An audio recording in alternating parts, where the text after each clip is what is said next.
There comes a point in life where you begin to realize something deeply uncomfortable but utterly necessary. Not everyone deserves access to you. Not your time, not your energy, not your emotions, and certainly not your silence. We are raised in a world that teaches us to be endlessly available, to respond, to explain, to give without boundaries, to show up even when we are drained, to smile even when we're breaking. We are rewarded for being agreeable, for being reachable, for being dependable. But here's the truth no one tells you. Always being available is a subtle form of self-abandonment. Carl Jung, one of the most influential thinkers of the modern age, explored this truth in his own way. He believed that the human psyche strives toward wholeness, toward individuation.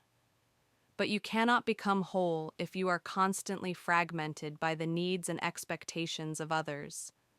You cannot meet yourself if you are always trying to meet others first.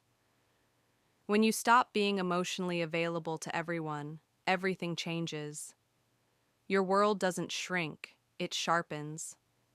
You begin to see clearly. You begin to choose differently. You stop chasing approval. You stop explaining your silence. You stop apologizing for protecting your peace.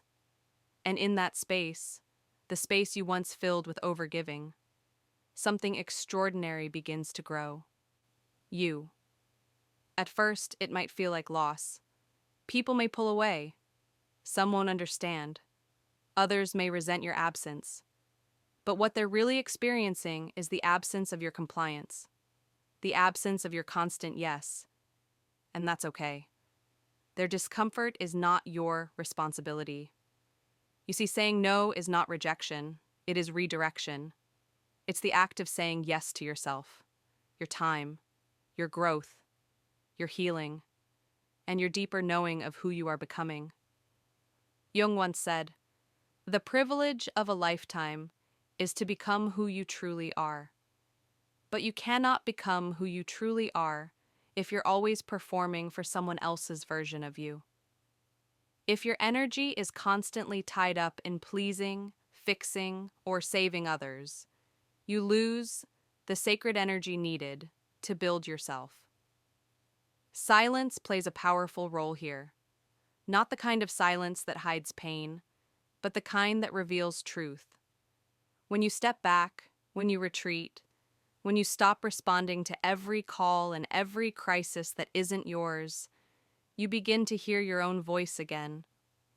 In that silence, you remember what matters to you.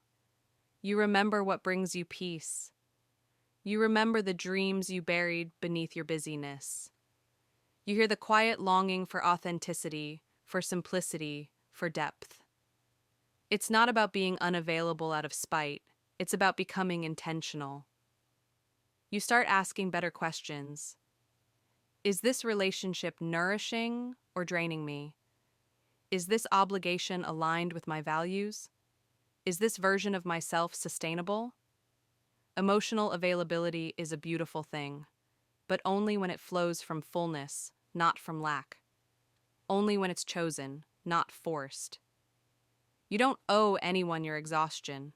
You don't owe anyone your constant presence, especially if it comes at the cost of your essence. The shift is subtle, but powerful. You begin to say, "Not today. Not this time. Not anymore." And with every boundary you draw, you carve out space for something new. Clarity, calm, creativity. You begin to move from reaction to intention, from pleasing to presence, from noise to knowing. Eventually, people stop expecting the version of you that always says yes. They begin to meet the version of you that says yes with purpose and no with peace. And that's when everything changes. You stop living a life of constant negotiation. You stop shrinking to fit into spaces where you no longer belong. You stop confusing sacrifice with love. Instead, you expand into the fullness of who you are, not because you are available to everyone, but because you are finally available to yourself. And that is the beginning of becoming whole.